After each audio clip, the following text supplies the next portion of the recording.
고승욱 변호사님, 네. 이제 그 이용자들에 대한 처벌도 불가피하다라는 얘기는 우리가 앞서서 많이 다뤘고, 앞서서 얘기했던 것 중에 하나가 조주빈이 평소에 자주 쓰던 휴대폰이 2개다. 9개를 확보했지만 그중에 2개의 비밀번호가 걸려있는데 무려 비밀번호가 숫자와 기호를 합해서 10자리. 네. 변호사님은 비밀번호 핸드폰에 몇 자리예요? 저는 4자리입니다. 이런 공개하면 안 되는데. 저도 4자리인데 10자리를 썼다. 그 지문 인식 예. 이렇게 좀 쉽더라고요. 그걸 지금 못 풀고 있다는 거예요. 네. 사실 그 9대 중에서 7대는 이제 별로 중요하지 않은 걸로 밝혀져서 비밀번호도 다 이제 알려진 것 같고 2대가 문제인데요. 2대가 하나는 이제 삼성 최신 폰이고 하나는 이제 그 애플의 아이폰인데 2개가 다 지금 현재로서는 이제 입을 닫는 경우는 풀기는 이제 쉽지 않아 보이는데 제가 볼 때 뭐 그건 시간 문제가 아닌가 싶습니다. 근데 이제 저 같은 경우는 이제 이 휴대폰의 비밀번호를 감추는 그 이유가 이제 궁금할 텐데 일반적으로 뭐 미성년자 성착취 동영상 뭐 여러 가지 그런 것들은 이제 이미 이제 노출이 돼 있는 것 같고 휴대폰 속에 담긴 게 이제 뭐냐 제가 볼 때는 한 2가지 정도가 저는 궁금한 것 같아요. 한 가지는 이제 검찰에서 범죄단체 조직으로 지금 뭔가를 이렇게 확실하게 좀 잡아내려고 하고 있는데 휴대폰 속에는 조주빈이가 여러 가지 그 부하라든가 직원들한테 지시한 내용들이 그 뭐 메신저라든가 이렇게 담겨 있을 거고, 예. 그러니까 그걸 보면은 이제 범죄단체 이걸 엮는데 좀 증거가 될 거라고 보고 또 한 가지는 그 돈 이게 어디로 갔느냐가 지금 아직 안 나오고 있어요. 뭐 예. 일설에는 수십억이다, 뭐 최근에는 뭐 이거 몇 억밖에 안 된다 여러 가지 지금 설이 난무하고 있는데. 조주빈이가 감춘 이 돈의 행방이 아마 휴대폰 속에 들어있을 것 같아요. 요즘은 인터넷으로 뭐 이렇게 자동이체 여러 가지가 있지만 이 모바일 이용한 그 뱅킹이 요즘은 이제 일반화돼 있거든요. 아마 조주빈도 젊기 때문에 이 휴대폰 이용한 모바일 뱅킹을 했을 거란 말이죠. 범죄 수익의 행방도 알 수 있다. 네. 그래서 조주빈이 범죄 사실을 불면서도 비밀번호에 대해서는 입을 다물고 있지 않나라는 생각도 들고요. 조주빈의 공범 역할을 했었던 사회복무요원 강모 씨에 대해서도 오늘 조금 더 드러난 수사 상황이 전해지고 있습니다. 함께 보시죠. 어쩌다 이랬나?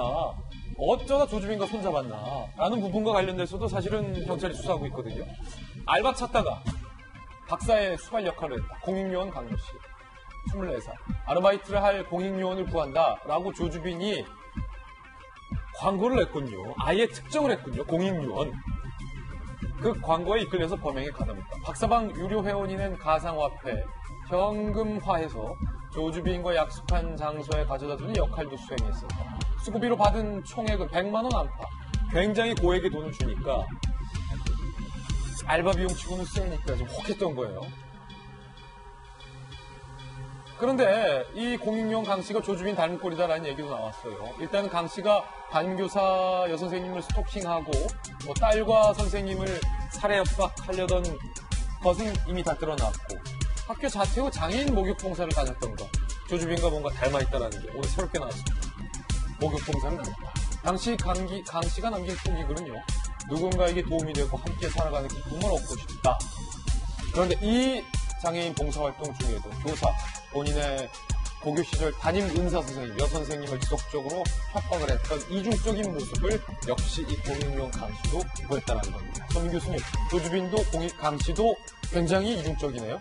그러니까 저는 저 사람들이 왜 그랬을까 생각해보면 아무래도 처벌을 좀 면해볼까. 그러니까 이 사람이 원래 평소에 나쁜 사람은 아니었다. 이런 거를 좀 재판에서 호소하기 위한 미리 밑밥을, 미리 이제 복선을 깐 게 아닌가 싶습니다. 예. 근데 특히 강 씨 같은 경우, 그러니까 전 조주빈도 아주 나쁜 사람이지만 이 강 씨 같은 경우는 거의 인간이 아니더라고요. 그 딸을 살해해달라고 거의 400만 원을 건넸다는 것 자체는 이거는 거의 인간이길 포기한 거고요. 그래서 이런 사람이 봉사를 했다면 진짜 확실하게 그 형을 좀 감면받기 위한 거밖에 안 된다고 생각하고 정말 이분들에 대해서는 정말 엄한 처벌을 해야 되고요. 그리고 이제 아까 이제 잠깐 기회를 놓쳤는데 그 그 수사할 때 그 사이버 수사대가 아닌 사이버 수사대가 있지 않습니까? 근데 그분들이 인력이 굉장히 딸리잖아요. 그래서 혹시 그 네티즌 수사대를 좀 이용하면 어떨까 생각이 좀 들어요. 그분들한테 싹 아이디 몇 개만 흘리면 금방 찾아요. 예. 그래서 물론 이제 뭐 잘못 찾아서 피해 보는 사람이 있을 수 있지만 검증해서 기사화한다면 부작용도 막을 수 있지 않을까 생각을 해서 이 네티즌 수사대 이용을 좀 적극 권하고 있습니다. 저는 빨리 그분들이 어떤 사람들인지 알고 싶거든요. 빨리 알고 싶다. 네. 좀 투명하게 지금 공개돼야 된다라고 말씀했고 검찰에 계셨으니까 김건선 변호사님 이 강모 씨에 대한 어떤 범죄와 관련돼서도 철저하게 수사해서 처벌을 해야 할 것 같고 앞서서 그 아이폰과 갤럭시 폰 비밀번호가 10자리다. 현재 검찰에 혹은 경찰에 그 10자리 비밀번호를 풀 수 있는 어떤 수사 기법이라든지 능력이 있습니까?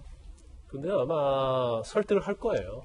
조주빈을. 네. 그래서 설득을 하면 이제 조주빈 자체는 아마 그 번호를 알려주지 않는 이유는 지금 우리가 언론에 나타난 그리고 검찰과 경찰에서 수사한 내용보다도 곱하기 한 10배 정도의 범행이 있을 거예요. 그래서 그래요? 그걸 말하지 않는데 결과적으로 뭐 아이폰도 제가 볼 땐 풀 가능성이 많고 결국 드러날 거라고 보는데 저 핸드폰 2개는 엄청난 의미가 있어요. 엄청난. 왜 엄청난 의미가 있느냐? 지금 경찰이 텔레그램이라는 어떤 특수성 때문에 수사하는데 굉장히 어려움이 있잖아요. 맞아요. 더군다나 유료 회원, 무료 회원 추적하는데도 거의 텔레그램을 갖고만은 불가능하거든요. 그래서 미국 국토안보 수사가 오고 이제 공조를 해서 하는 거 아닙니까? 요즘 우회적인 수법인데 이건 수사를 하는 데 있어서 완벽히 할 수가 없고 일부에 그렇게 빙산의 일가. 그러면 이 조주빈의 핸드폰 자체는 이건 판도라 상자죠. 예컨대 명단이 있을 수 있다. 그렇죠. 거기에 장부같이. 조주빈의 특징이 뭐예요? 내가 믿을 수 있는 것은 돈과 약점이다. 그러면 돈과 약점. 지금 가입을 하고 그러려고 하면 본인의 신분을 밝히지 않는 모두에도 있단 말이에요. 아 그래요? 네, 그걸 요구했다는 거잖아요. 신분증을 요구했다는 거니까. 그러니까 이른바 N번방의 어떤 고급 회원으로 가입하기 위해선 너 신분증 보여줘. 인증을 해라. 아니 고급 회원이 아니다 할지라도 1단계, 2단계, 3단계 있는데 조주빈 핸드폰 내에는 이 사람들의 명단이 쭉 있을 가능성이 크다는 아니 그러면은 뭐 텔레그램 본사 설득하고 뭐 공조할 것 없이 저것만 풀면 될 수도 있다. 그러면. 신분증이 다 있으니까. 그러면. 그래서 이용자들의. 피해자 명단, 회원 명단, 이게 모든 게 있을 가능성이 크다는 거고요. 역시 한 번 검사는 날카로워요. 그 다음에 지금 우리가 문제되고 있는 것이 이제 JTBC 손석희 사장이나 지금 윤장현 전 지사 시장, 광주시장 예. 전 시장 이런 게 지금 논란이 되고 있는데 이 내용 자체도 어떤 식으로 협박을 하고 했는지 다 나타날 다 거예요. 나타. 저기에 다 있을 거다. 그렇죠. 그래서 저것만 풀면 사실은 수사 공조를 할지 텔레그램 추적하는 거란 그거에 대해서 수고를 굉장히 덜 수 있을 뿐만 아니라 아마 돈을 얼마 받았는지 이런 것까지 다 나올 거예요. 다 나온다. 그래서 저거 자체는 뭐 우리가 예상해보고 말 것도 없이 저건 엄청난 판도라 상자다. 그래서 저것만 열면 수사도 굉장히 진척이 되고 조주빈의 실체뿐만 아니라 대부분의 범죄 행위를 확인할 수 있는 그런 중요한 단서가 될 거라고 봅니다. 어쨌든 이 조주빈 사건 관련돼서는 김광선 변호사님이 좀 자주 나와서 이런 어떤 검사의 시각으로 중요한 부분 짚어주시길 바라겠습니다.